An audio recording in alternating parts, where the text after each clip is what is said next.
Aryeh, would you read for us the beginning of chapter 24? Okay. Yes.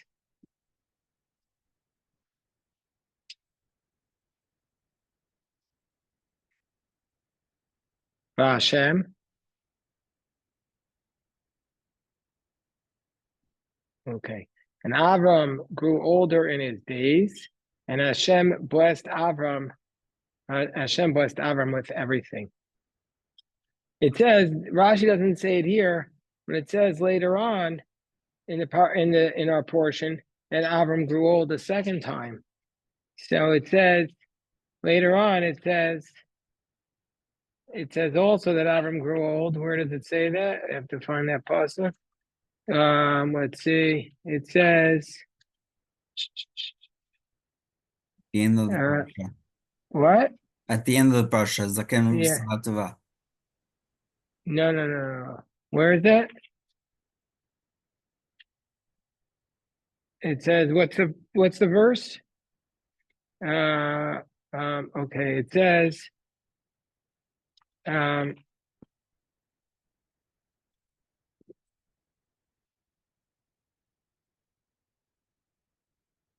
No, that's not the verse I'm referring to. There's another pasuk which says he got old, which is a very important pasuk. I want to show you. Hold on. Not that pasuk that Rabbi Yosef was referring to.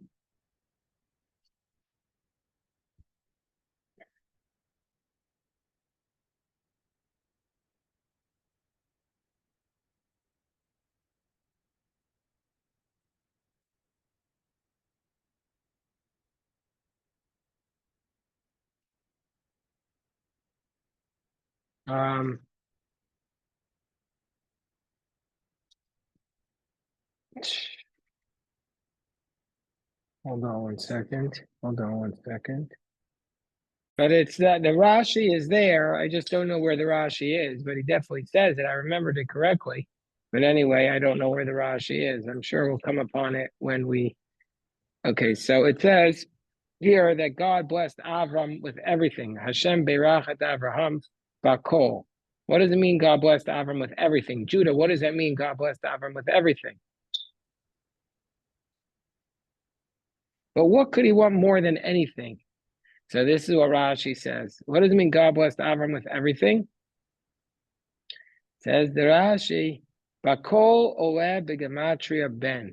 The numerical value of Bakol, do you know what Gematria is, Judah? Exactly. So the word Bakol has the numerical value of Ben, meaning which is 52. To tell us Me'achar Shahayo that Avram, when it means Avram was blessed with everything, it means that he had a son. Oh, and since he had a son, now we need to find a wife. But there's another version of this midrash that says that he had a daughter whose name was Bakol. Okay, so Judah, you read the next pasuk bet, chapter 24, verse 2. Exactly. Zakan, yes.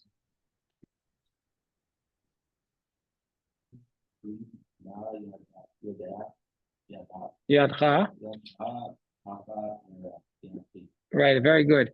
So Avram said to his servant, the elder of his house, the one who ruled over everything, meaning his number one lieutenant, stick your hand under my thigh. Why is he saying stick your hand under my thigh? What? To take an oath, but why under his thigh? Right, so Lafisha Nishbara, she says somebody takes an oath, has to take in his hand. When you take an oath, you have to take in your hand an object of a mitzvah. So like a Torah scroll or a tefillin, and we learned this thing in Shavuos. They used to make people hold a Torah scroll when they took an oath. But back then, they only had one mitzvah. They didn't have a Torah because there was no passage. The Torah would have stopped at Parshas Vayera, right? So what Torah did they have? And they didn't have tefillin. They didn't get up to Shemos yet. And so the only mitzvah they had to hold was the bris milah. And since the mitzvah came to him through pain and was precious to him, so he said, hold my bris milah. But you understand? Is that But why the American system uses the Bible for testifying? well, the American system, we could look back on it, what their origin of them using it is. But I was going to tell you something else. When I first started studying Latin, and I took around 5 or 6 years of Latin, and Jeff probably took Latin because Just 3 years. you were in high school. You took it. I took it in college and graduate school. Beautiful language. That's when I realized what. Okay, I don't like to speak like this, but there's no way I can make this point without telling it to you. That how do you say if you come into court and you have to give you have to give your if you're a witness and you have to speak, what's it called?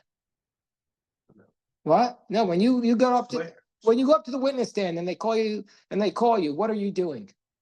No. No. Not an oath, but what when you're sitting on the witness stand and you're talking, what are you doing? Testifying. You're testifying. So why is it called testifying? Testifying. Yeah. So the word testifying comes from the word, it's the same word as testicle, because they used to grab a hold of your testicles when you would give evidence. And that's like this Rashi. This Rashi is telling us that's what they did. Why they stopped doing it? I mean, it probably worked. I don't know, because they Because he got couldn't other grab the mitzvos. women. Well, yeah, once women could, Deborah makes a good point, that the point is that when they, Avril, do you mean to have your camera on? I wasn't sure, because sometimes people put it on by accident. Okay, so yeah, maybe once women weren't able to testify in the ancient world, they weren't allowed to testify. So now that they're allowed to testify, it's not fair to the women, I guess. I don't know why they stopped doing that, but that's the origin of the word testify. That's just, it's so clear. The Latin word for witness is testes testi. And so here, Eliezer, in the corner there, we have kippas. So the Latin word for witness is testes testi. So it was basically what Avram was doing was saying, but really Avram should have been holding his testicles, but instead he held Avram's testicles because that was a mitzvah. So it's reversed. Yes, Aryeh. So where does the word test come from? Test? Like taking a test in school. Why Same derived.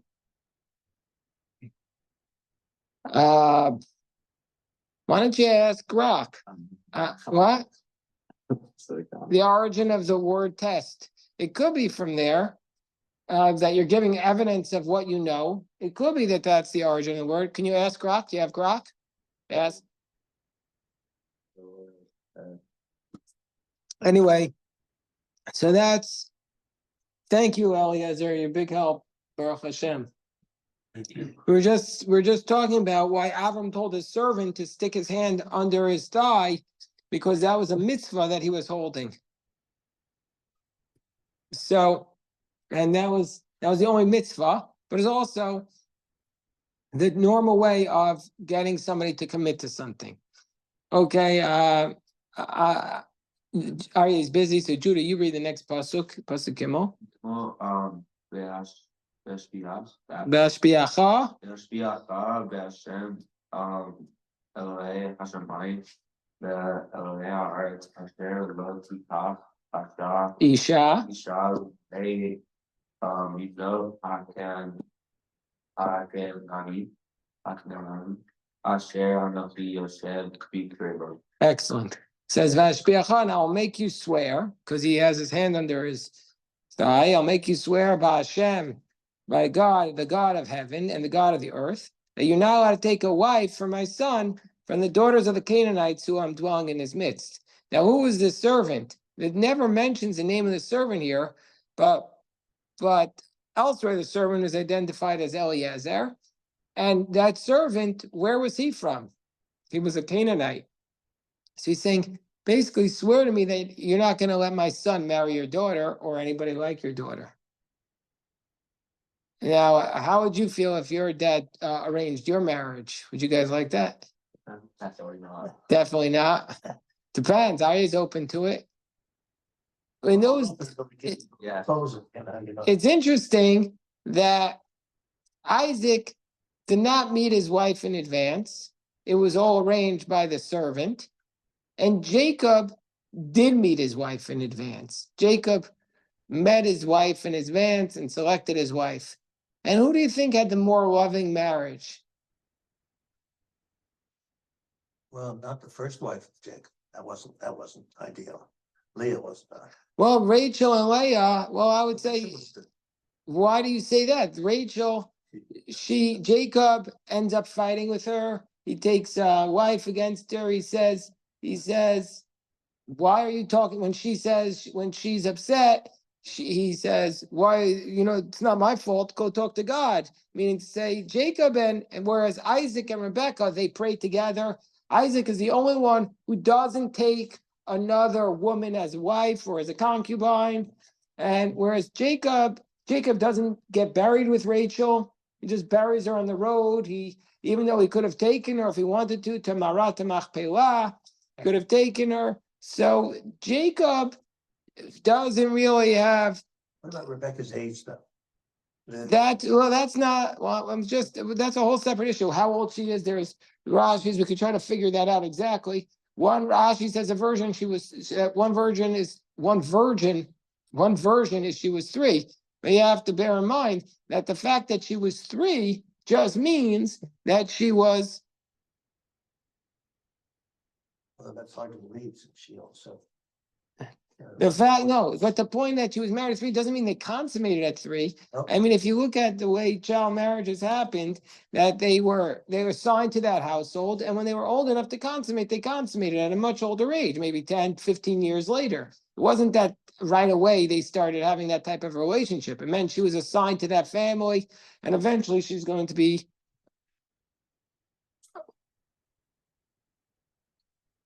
The only marriage in the Torah that's ever mentioned about love is between Isaac and Rebecca. But Well, it says after he marries her, it says Vayaveh, right. Is that the only time it mentions love? yes, between a husband and wife. There's Rivka loves Jacob, and all kinds of other mentions, Right. but it's the only time that in the whole Torah that it mentions love between a husband and wife. And not only that, it says that he brought Rebecca into his tent and he loved her and he was comforted after His her mother's mother. tent. So Yeah. this is the only relationship where the marriage, so this marriage was arranged and it worked out better than all the other marriages. So maybe, and also what's the word for it in where you have a bias because you think because you see the facts, you have a bias, whereas a computer can only see better than you. Computer follows data. So in this case, what? Prejudice? No, that's not what I was going to say. Like Positive prejudice. No, that's not what I was going to say either. But basically, you let your personal bias interfere with the data. And so therefore, the data here would show that Rebecca's the right match. But if you didn't follow, if he would have gone, he might have been attracted to, let's say, maybe, like she served a good meal that day and that would have got him going instead of looking at the absolute data. So maybe the agent was able to pick a better wife than Rebecca. That's possibly what was going on. Better wife than if he himself had gone. Okay, so let's continue. Chapter 24, verse 4. Norai, Vakasha to read. You have the page? Yeah, he added seen that added that came ולקחת אשר יבנה ליצחק. Right, so he says, go to my land, my birthplace, and you shall take a wife for my son Isaac. Arya, your turn to read Pasuk. But did you find the origin of the word test? Yeah, it was where it was like the testimony that comes from something else. No, testimony comes from the Latin testes, testi. ChatGPT said that was a common myth. No, it's not a myth. That's the Latin word. Oh, That's what it says. ChatGPT is wrong It here. says testimony comes from the Latin word testis, meaning witness. Yeah, which is same as testicle. But then it said that the idea of holding someone's swear comes from like so Roman That's what the Romans used to do. used to do. Yeah, it's all connected. But what about the word test? Test comes from testum, which is like an earthen pot that they would use to test different kind of metals. Oh, okay, nice. Okay, that we didn't know. I mean, I should have known that, but I forget. Okay, read the next pasuk.